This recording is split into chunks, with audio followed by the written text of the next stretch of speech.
Hello guys, నా first Tirupati వ్లాగ్‌కి అనుకున్న దానికంటే ఎక్కువ వ్యూస్ వచ్చాయి. అండ్ అలాగే షార్ట్స్‌కి కూడా మంచి రీచ్ వచ్చింది.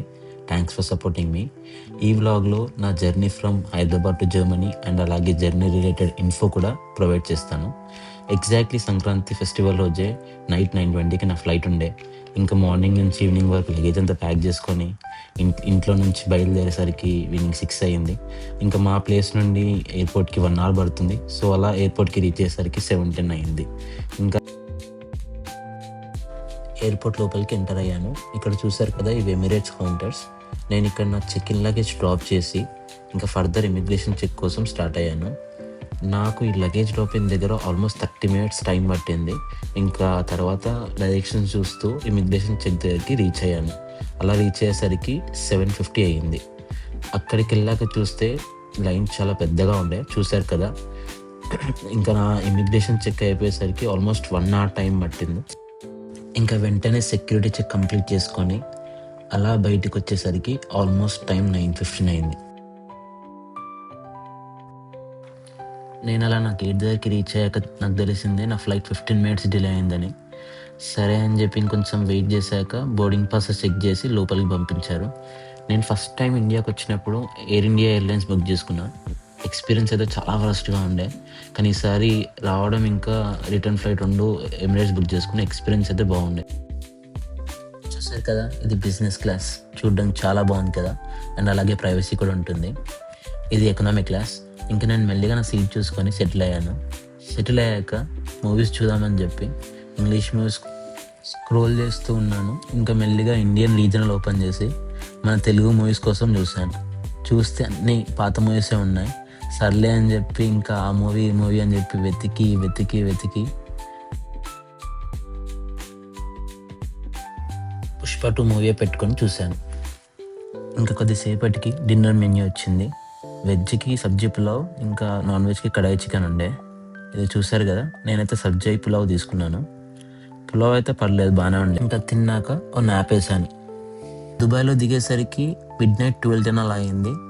ఇక్కడ నా కనెక్టింగ్ ఫ్లైట్ జర్మనీకి 3:20కి ఉండే. సో ఆల్మోస్ట్ 3 అవర్స్ లేవర్ ఉండే. ఇంకా జనరల్గా మనం టర్మినల్ 3లో దిగుతాం.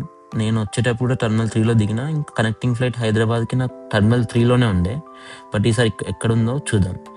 అలా కొంచెం నడుచుకుంటూ ముందుకెళ్తే డిపార్చర్ గేట్స్ అని కనిపిస్తుంది కదా. ఇక్కడ నేనైతే సెక్యూరిటీ చెక్ ఫినిష్ చేసుకొని ఇంకా ఫినిష్ అయ్యాక టాప్ ఫ్లోర్కి వెళ్ళాను. చూసారు కదా, ఇవన్నీ డ్యూటీ ఫ్రీ షాప్స్. బేసిక్గా డ్యూటీ ఫ్రీ అంటే గవర్నమెంట్ ట్యాక్స్ ఉండదు ఈ ప్రోడక్ట్స్ పైన. సో ఇక్కడ నువ్వు ఏ ప్రోడక్ట్ తీసుకున్నా కొంచెం చీప్ ఉంటుంది, ఎందుకంటే ట్యాక్స్ ఉండదు కాబట్టి. ఇక్కడ నీకు అన్ని బ్రాండెడ్ ప్రోడక్ట్స్ దొరుకుతాయి. కాకపోతే మీ ఎయిర్లైన్స్ రూల్స్ అండ్ రెగ్యులేషన్స్ని బట్టి కొన్ని ప్రోడక్ట్స్, ఫర్ ఎగ్జాంపుల్ సిగార్స్ ఇంకా ఆల్కహాల్స్ ఎంత క్వాంటిటీలో తీసుకెళ్లాలో చూసుకొని తీసుకెళ్ళాలి. సో ఇక్కడ చూసుకుంటే ఇవన్నీ బ్రాండెడ్ స్టోర్స్ అన్నమాట.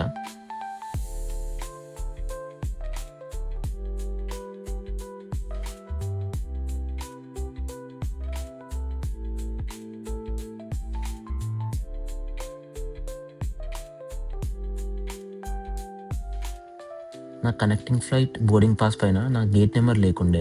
సో కొంచెం అలా ముందుకెళ్తే ఏమైనా ఇన్ఫో తెలుస్తుందని చెప్పి అలా ముందుకెళ్తే ఇక్కడ డిపార్చర్స్ అని చెప్పి ఒక ఎల్ఈడి స్క్రీన్ ఉండే. ఇక్కడ నా ఫ్లైట్ నెంబర్ దగ్గర చూసుకుంటే నాకు అక్కడ గేట్ నెంబర్ కనిపించింది. నా గేట్ నెంబర్ అయితే A19. సో ఇంకా A19 దగ్గరికి నేను వెళ్ళడం స్టార్ట్ చేశాను. నేను వెళ్తూ వెళ్తూ అనుకున్నా A19 చాలా దగ్గరనే ఉంటుందేమని చెప్పి, ఎందుకంటే కింద చూస్తే బోట్స్ పక్కన సైడ్ ఆరో చూపించాయి అంతే. ఇంకా అలా వెళ్తుంటే ఇక్కడ నాకు చిన్న గేట్స్ కనిపించాయి, A1 to A24 అని చెప్పి. అందరు వెయిట్ చేస్తుండే. ఎందుకు వెయిట్ చేస్తున్నాడు అని చెప్పి ముందుకెళ్తే అక్కడ మనం ట్రైన్ ఎక్కాలన్నమాట. సో ఇప్పుడు అక్కడ వెయిట్ చేస్తే ఎవ్రీ 2 minutesకి ఒక ట్రైన్ ఉంటుంది. చూసారు కదా, ట్రైన్ వచ్చింది. సో అలా నేను ఇంకా 2 minutes వెయిట్ చేసి ట్రైన్ లోపలికి వెళ్ళాను. ఇది ట్రైన్ జర్నీ అనమాట, అండర్గ్రౌండ్ ట్రైన్. సో ఇది మనకు టర్మినల్ 1కి తీసుకెళ్తుంది అనమాట. ఇంకా టర్మినల్ 1 వచ్చేసినాం కదా, A19 దగ్గరలోనే ఉందని చెప్పి కొంచెం ముందు నడుచుకుంటూ పోతే మనకు మళ్ళీ A1 to A24 బోర్డు కనిపించింది. అరే మళ్ళీ ఏంద్రా ఆయన A1 to A24 అని చెప్పి చూపించిండు అని చెప్పి చూస్తే ఎస్కలేటర్ ఉండే. సో ఇంకా ఎస్కలేటర్ ఎక్కి కొంచెం పైకి వెళ్తే మనకు డ్యూటీ ఫ్రీ షాప్స్ వచ్చాయి మళ్ళీ. చూసారుగా, ఇవే డ్యూటీ ఫ్రీ షాప్స్ అనమాట టర్మినల్ 1లో.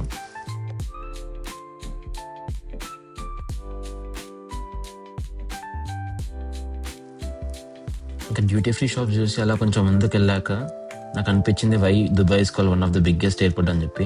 అలా ఎంత నడిచినా A19 గేట్ రాలేదు.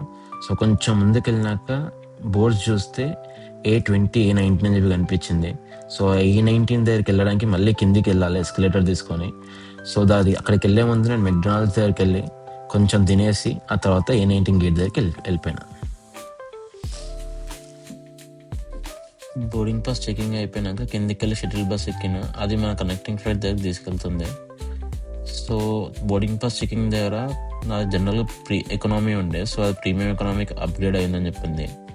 సో ఎకనామీకి ప్రీమియం ఎకనామీకి పెద్ద డిఫరెన్స్ ఉండదని చెప్పి అనుకున్నా. సో చూద్దాం డిఫరెన్స్ ఏముంటుందో. ఇది షటిల్ బస్ నుండి వ్యూ అనమాట, చాలా బాగుండే. అక్కడికి రీచ్ అయ్యాక ఫ్లైట్ లోపలికి వెళ్ళాను, ఆ తర్వాత ఎకనామీ సైడే వెళ్ళాను.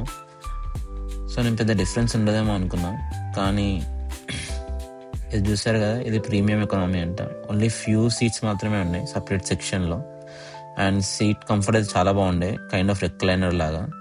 ఇంకా దిగే 2 hours ముందు బ్రేక్ఫాస్ట్ ఇచ్చారు, ఆమ్లెట్ ఇంకా fried mushrooms with bowl of fruits.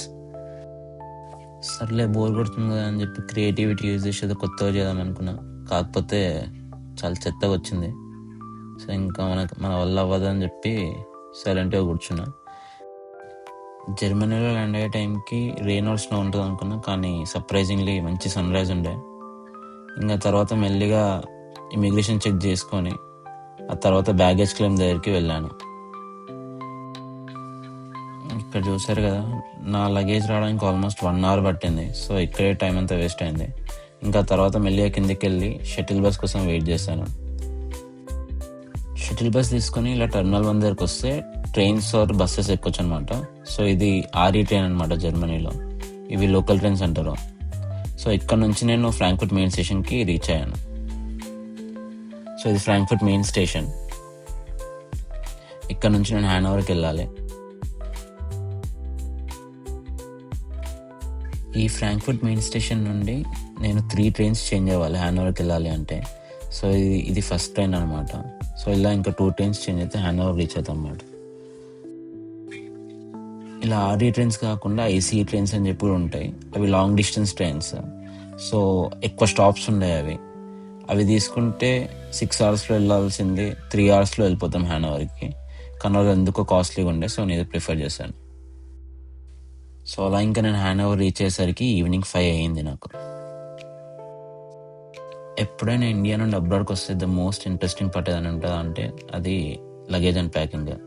ఎందుకంటే ఏమేమి తెచ్చినాం, ఏమేమి తీసుకొచ్చినాం అనే క్యూరియాసిటీ ఉంటుంది అక్కడ ఉన్న ఫ్రెండ్స్కి. సో నేనైతే మా అంకుల్ ఈ కుకీస్ పంపించిండు స్విస్ క్యాజిల్ నుంచి, చాలా బాగున్నాయి. అలాగే కుకీస్తో పాటు కొన్ని స్నాక్స్ తెచ్చుకున్నా.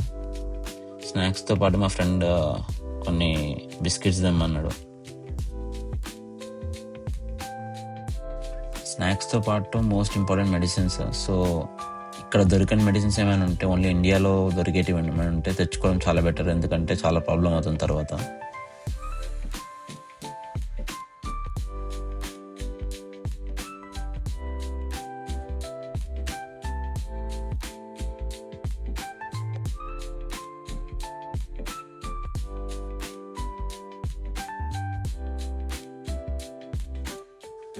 దీంట్లో మోస్ట్ ఇంట్రెస్టింగ్ పార్ట్ ఇదే అనమాట. ఏంటంటే పికిల్స్. ఈసారి బాగానే పికిల్స్ తెచ్చాను. మా అమ్మ ఇంకా మా ఆంటీ బాగానే పికిల్స్ పంపించారు. ఇంకా దాంతోపాటు మా ఫ్రెండ్ వాళ్ళ మమ్మీ కూడా బాగానే పికిల్స్ పంపించింది. దాంతోపాటు నేను కొన్ని స్వీట్స్ తెచ్చాను. ఇంకా పండుగ సీజన్ కాబట్టి కొన్ని మురుకులు, కొన్ని గారెలు కూడా పంపించారు.